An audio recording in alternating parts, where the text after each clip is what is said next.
Welcome, dynamics students. In the two examples that we're going to cover in this lecture, we're going to apply the first time derivative of angular momentum via Euler's second law, along with everything we've done so far with kinematics, to start with forces on a given body, something we know about motion, maybe of another rigid body, and then derive equations of motion for something we're interested in.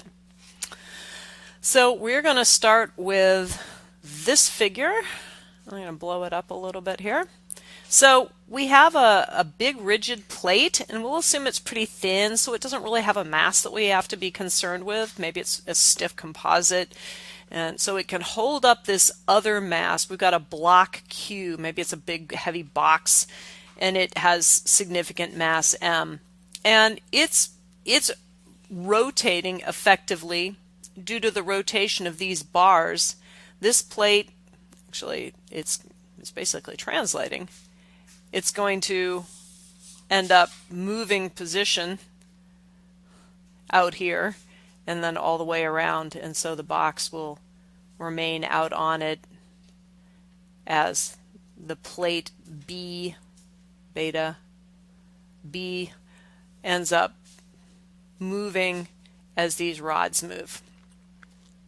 So we'd like an expression for the angular velocity of those rods, which are rotating about their fixed pivot points. That's going to make sure that the box Q doesn't ever fall, free fall, basically. So you can imagine that if you move the plate underneath it too fast, you may end up having what's basically a vertical acceleration of this plate B that exceeds the acceleration of gravity, in which case the plate would move faster in the downward direction, and the box would fall onto it at some point and maybe get damaged or something. So we're trying to find basically what is our maximum velocity of these rods that are rotating. And we're told that ends up being, velocity having to be less than or equal to the square root of the gravitational acceleration constant over the length of the rod. So we're going to verify that using a combination of kinetics and kinematics. So given that we're in kinetics and we now know how to relate both linear and angular forces, or forces and moments, we're gonna go back to FBDs. We're going to write force sums in pertinent directions around the things we care about. Then we're going to use Euler's second law and Newton's second law to relate acceleration and mass, or angular acceleration and moment of inertia, to those force sums, and then solve for acceleration and then integrate twice and get our equations of motion. So we're going to start with our box. We're FBDing the box here. So we have first established a coordinate system. We're going to use Cartesian, and so positive x, or positive I hat, is to the right and positive j hat is upwards, which means we've established a positive direction for angular velocity and angular acceleration as counterclockwise. And of course the rods are moving clockwise, so we're going to have a negative omega sub-zero to represent their velocity with reference to our coordinate system. So we have frictional force acting on the box in the positive x direction. We have the box's own weight, mg, acting in the negative j hat, and a positive n normal force acting upwards, positive y. We can do an FBD of our plate B that's holding the box up and that's connected to the rods. So we're going to have forces going upwards and to the right, representing the force of the rods. The rods are two force members, basically like a truss. And so we know that the force imparted by that rod is going to have to act in the direction that the rod itself is oriented. And so we can represent that as an angle theta taken right off of our schematic. And so we can get a contribution in both the x and y direction from those forces. From the box sitting on top of the plate, we've got a downward normal force equal to the upward normal force, and likewise friction acting in the opposite direction by Newton's third law. So we can sum all of those and say that coming from our box FBD, we can say the mass of the box times the x component of the box's acceleration is equal to frictional force. And our x component of the plate that's holding the box up is going to be, I'm calling it MMB for the mass of the plate. We don't know what it is, so we're hoping that that mass ends up canceling out. But the mass times its acceleration in the x direction is, again, the sum of the forces in the x, which is the x component of the rod forces. So because theta is oriented upwards, that's sine theta times the total force of the rods minus the frictional force from the box. And we can sum in the y direction. So from our box FBD, we have the mass of the box times its acceleration in the y is just equal to the difference between normal force and weight. And then over here on the plate B holding the box up, we have the cosine components of both of those rod forces minus the normal force.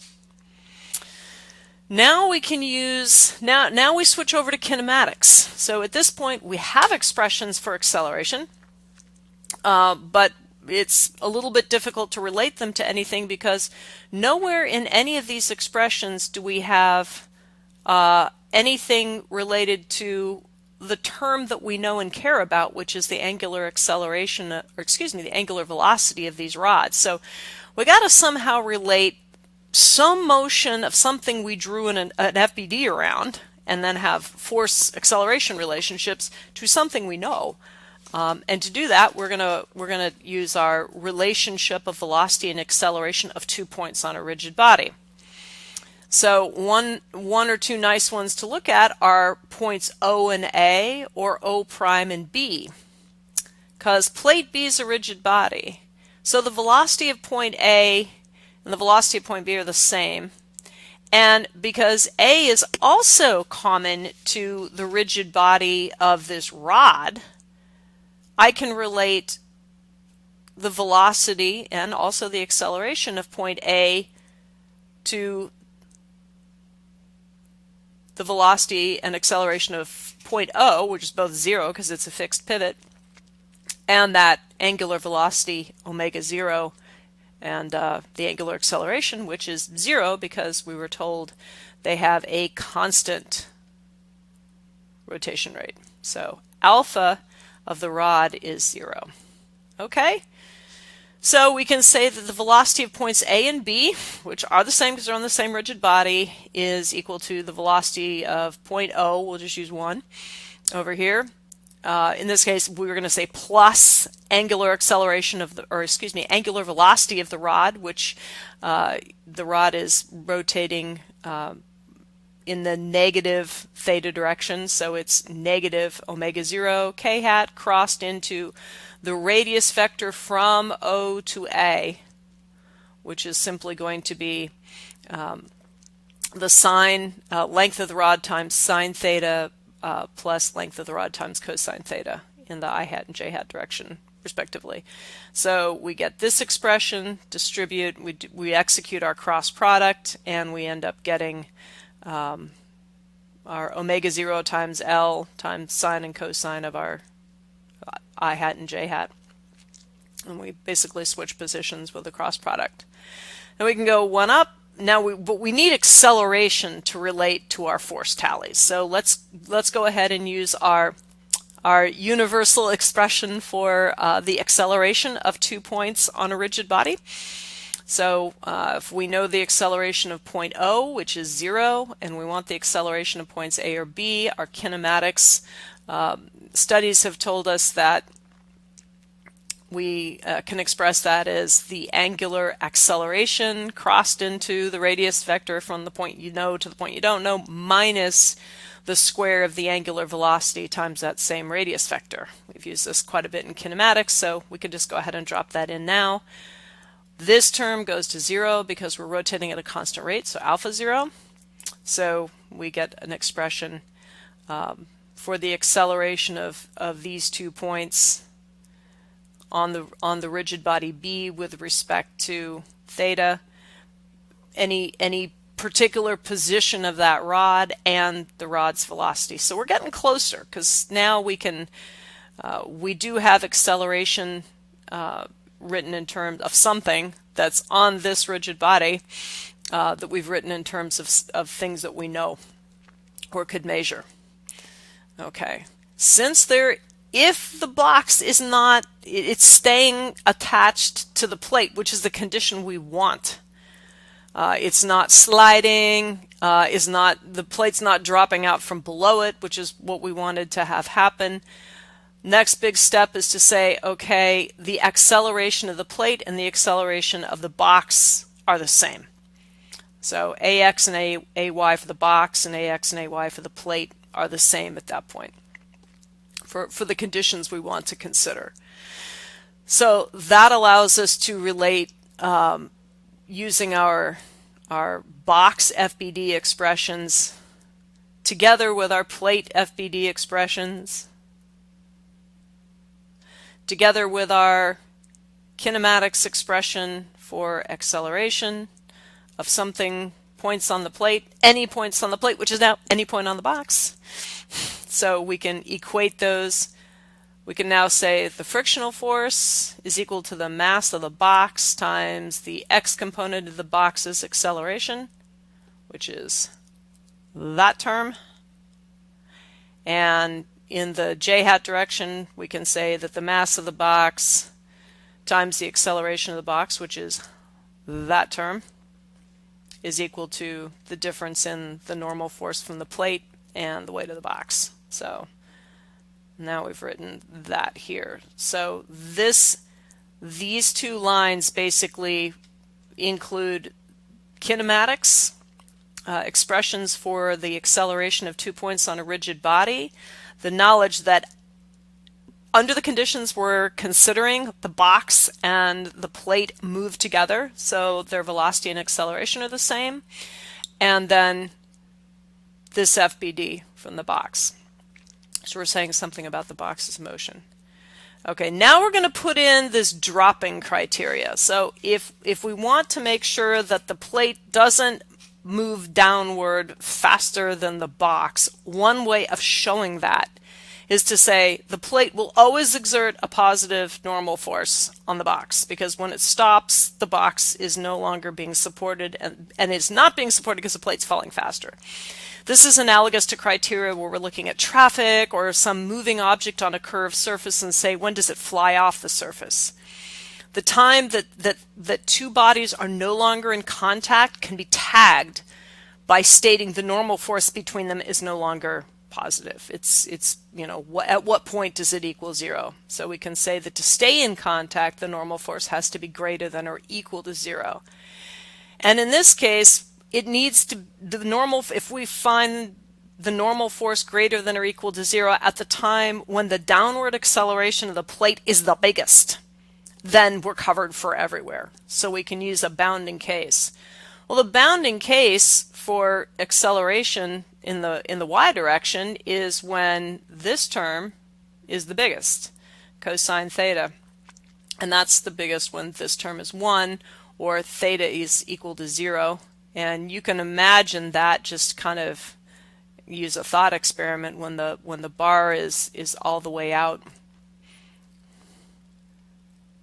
All of our motion is in the downward direction, and when it's all the way up, all the acceleration is in the downward direction. So you can look at those 2 extreme points in terms of what's max and min with velocity and acceleration with polar. So basically we can just use this equation and say, okay, if we're going to look at a point when n is 0, what is the maximum we have to consider over here? So that's when cosine theta is 1. We have our maximum downward acceleration. So if we set this equal to 1, then we can solve for n in terms of our angular velocity. And if we say the 0 point, the point at which n equals 0, the masses cancel, and we do some algebra and we can solve for our angular velocity, and it turns out to be what we were trying to prove. We can also look at our x direction, and we can say, well, we also don't say we want to make sure that the plate doesn't move so fast in the x direction that the box slips. Could we write an expression that says we don't want the box to slip either? For that, we need to go back to our x expression and zero in on the maximum possible value of our frictional force. So what is F max? And we can go back to our statics expressions for coefficient of static friction times normal force. And of course, normal force is, we can express that in terms of angular velocity and our angular position. So we can drop in from this expression, we can drop in a normal force at any angle theta that we're moving the bar around, and for any rotational velocity and any length of a rod, the normal force between the plate and the box will always be this. So obviously it's going to be the maximum when we've got, theta, cosine theta equals 1, theta equals 0, and it's going to decrease the higher the velocity is. So if we multiply this term by mu, that's our max friction. Well, how much friction did we need? Well, we need enough friction to keep the box attached to the plate given the plate's own x direction acceleration. So for that, we can go back up here and say this is the effective frictional force that we would need if the bodies were moving together. And so we can put in this term times mu for F, and then equate that to the mass times the x direction acceleration, and solve for angular velocity in terms of mu. So we can basically rotate faster the bigger mu is, given that it's got a term in the numerator and only one of two terms in the denominator. So we can solve effectively for onset of some kind of detachment or not moving together of the box and the plate. Either the plate's dropping out below it or the box is slipping. And the key to that was using the equations of motion that we wrote using our FBD of the box and using our acceleration expressions, which leveraged basically the geometry of our fixed pivot, the length of the rods. We didn't end up picking up nearly as much of this. This FBD was less important.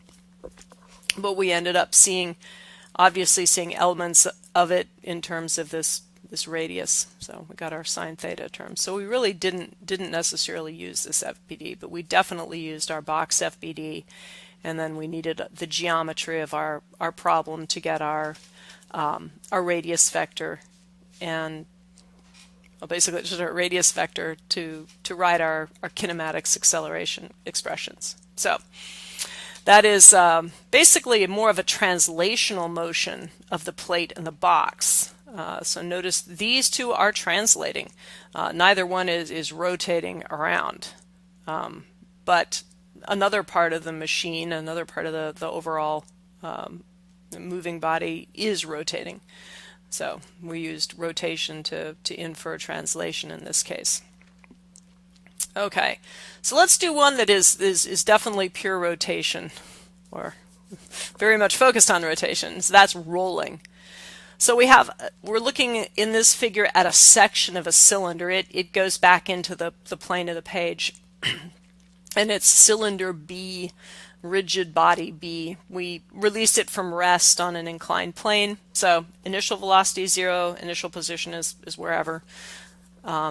And we have a coefficient of friction mu, and we're asked to determine the motion. So, okay, so this basically means tell me how the center of mass is translating and relate that translation to whatever is happening with the rotation of the body. So that's what we need to do. So kinetics problem, not kinematics.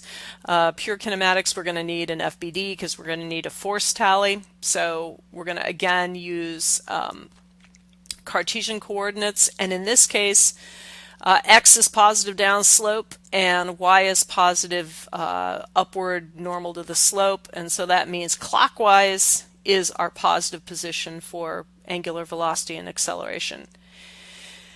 And we can do a force tally, so we can say the mass of the cylinder times its acceleration normal to the surface is 0 because it's not sinking into the surface, it's not flying off of it.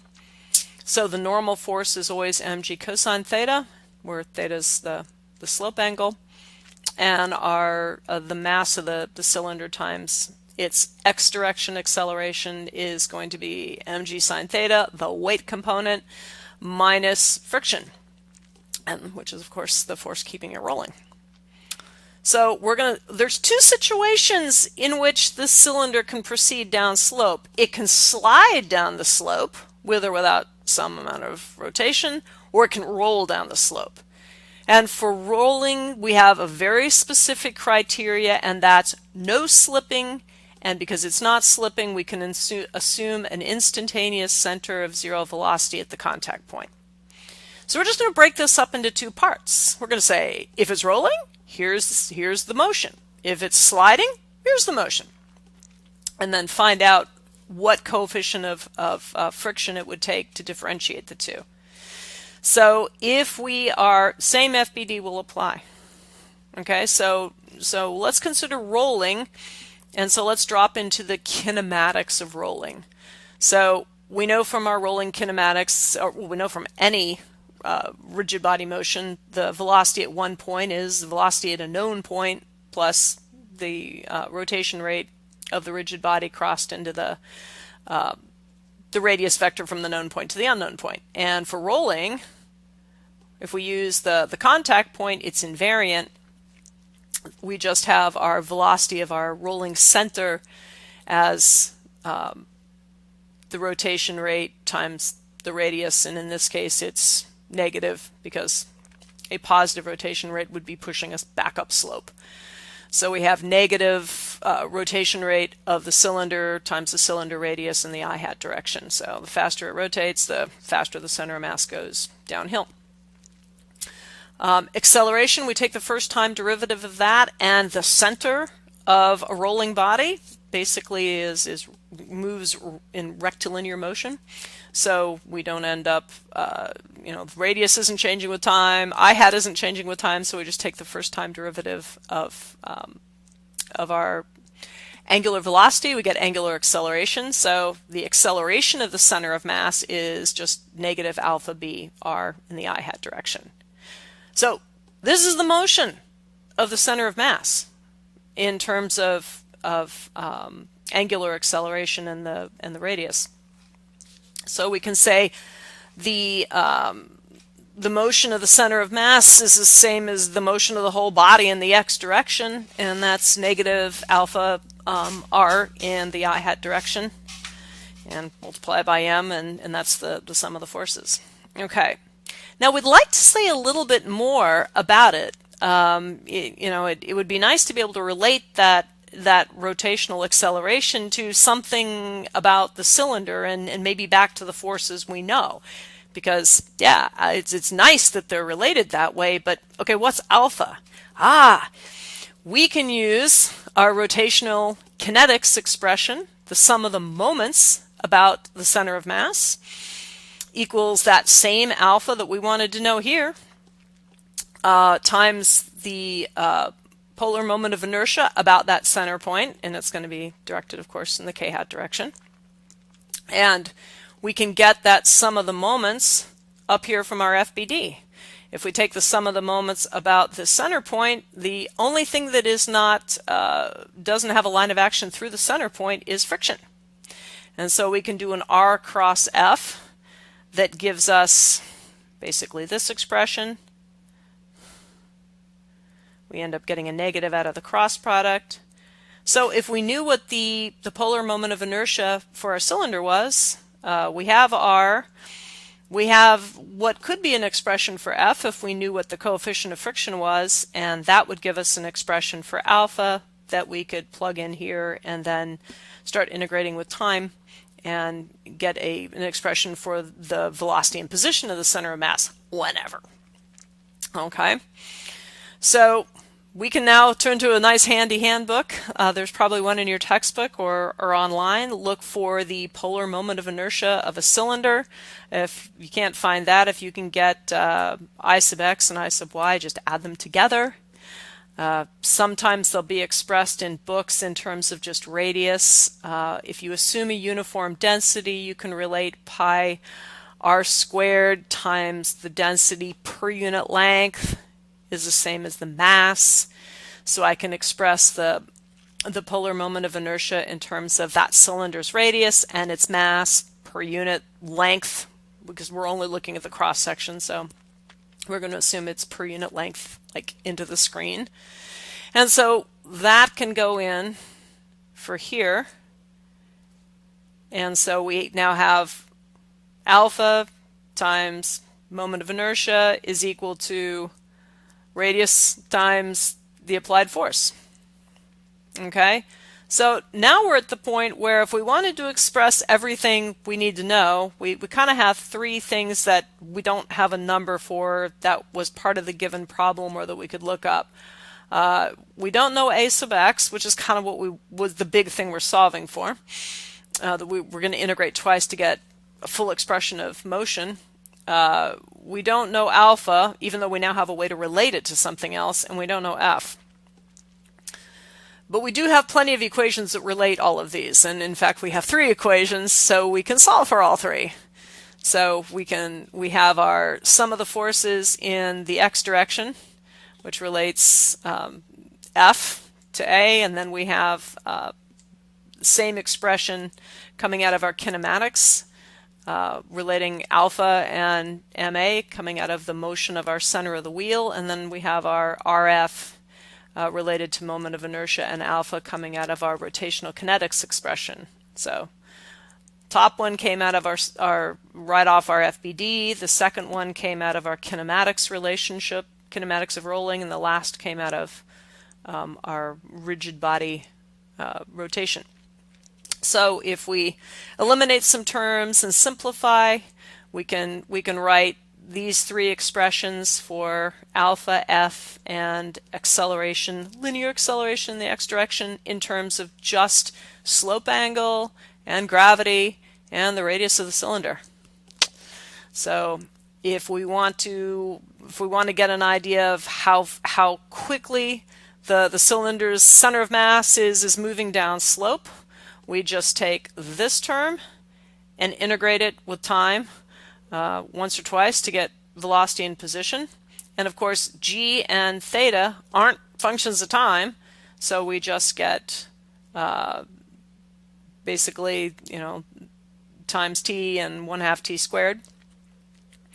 And then if we want to know what the angular velocity or the rotational position at any time, if maybe we had a little reflector on the side of the cylinder and at any time we wanted to know if it was pointing up out of the slope or down, tracing its motion, then we would just take the second time, take the first two time integrals of alpha b. And again, theta, r, g, none of these are time dependent, so we end up just getting a simple polynomial with this first term as a constant. So again, this only applies if we're not sliding. So okay, let's get an idea of how much friction do we need. We could maybe adjust the surface of the cylinder, or probably that would be easier than doing the ramp. So to not slide, we need to make sure that the frictional force is always in excess of our net downward force. So we can go back to our expression for, literally go all the way back up. Have to use all of these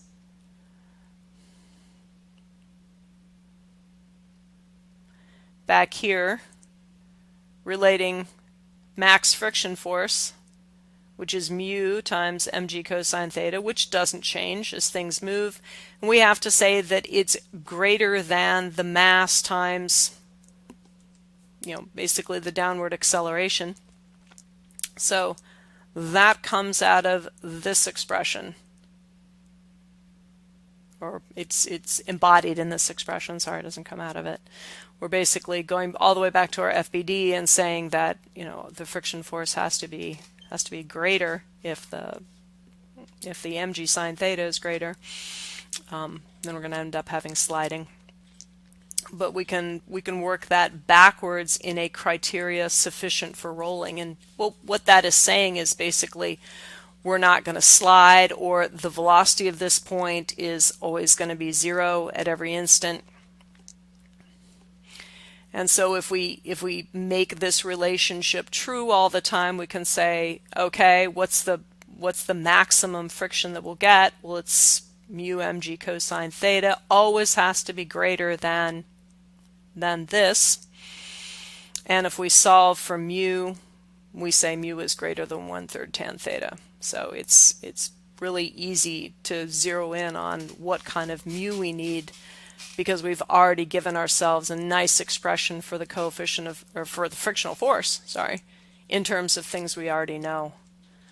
So if we, basically, if we have a steeper slope, we need more friction. I think sine theta, yep. The steeper the slope, the more friction we need, basically, in a sine theta. Gravity is not going to change. Okay, so 1/3 tan theta is our criteria. Again, I was a little bit unclear about that. For Fmax, for our sliding criteria, we go straight to this term. And this was related to, obviously, to the relationship between frictional force and our gravitational downslope force. But we have this 1/3 term that comes from our rolling relationship from the kinematics and our moment of inertia expression. So it took all three to get that. It wasn't a simple 1-for-1 back in the FBD, or this 1/3 wouldn't be there. Okay, so basically we can not only get the motion of the center of mass and the time dependence of angular velocity, but we can also use this expression to get our sliding criteria. Okay. Having cleared that up, what if we don't have that? what if our mu is less than 1/3 tan theta and the cylinder is going to slide down the slope on its side rather than roll? How do we express the motion of the cylinder in that case? We use the same FBD, but we can't assume rolling kinematics. So there is no invariant point at the bottom. We don't have that 0 velocity point, so we don't have some reference point on the cylinder where we know what the velocity is, particularly. It's still a rigid body, so we know that the velocity, if it's not rolling, if it's just translating down the slope, it's all the same. Not sure that it is or isn't.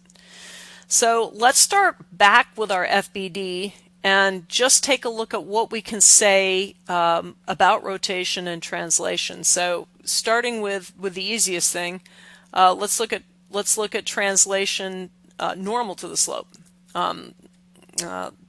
Mass times acceleration in the y direction, which is normal to the slope. Well, it's still not sinking into the slope, so that's still 0. So we've still got this relationship holding. And if we are sliding, then we've got kinetic friction that's always applying. It's always a known amount, as opposed to static friction, which is up to a certain max. If we're actually sliding, we know the frictional force is always equal to mu times the normal force. So we got a constant frictional force of mu mg cosine theta. Okay. Well, we can use that expression now in our moment expression to get the sum of the moments in terms of the slope angle and the radius of the cylinder and whatever mu is. And from the moment expression, we can thread back through using our polar moment of inertia here and get an expression for alpha. So we can, depending on how big that friction is, we know basically what the angular acceleration is, how fast it's increasing its rate of spin around its own axis. And we can integrate this twice to get the time-related rotation rate and an angular position at whatever time. So we've got these two. And we can go back and use the sum of the forces in the x, which is mg sine theta minus friction. That's it. That's how fast the center of mass is moving. It's basically moving downslope in translation. Even if there is some rotation about c, it's not controlling the downward motion. We've just got this expression of acceleration of the center of mass in terms of the slope, angle, and g and mu, and so we've got this time expression. So we don't see any of the rotational characteristics here in our motion of the center of mass. So for slipping, the acceleration of our mass center downslope is no longer a function of rotation. If we're rolling, it very much is. So that's the end of that example. We're gonna end this lecture, and then we'll come back for a last couple of examples that are like this, where we relate kinematics of rigid bodies that kinematic expressions we've already developed to our FBDs and some of the forces and moments, and linking that rotational acceleration and center of mass to the sum of our moments. So stay tuned for that.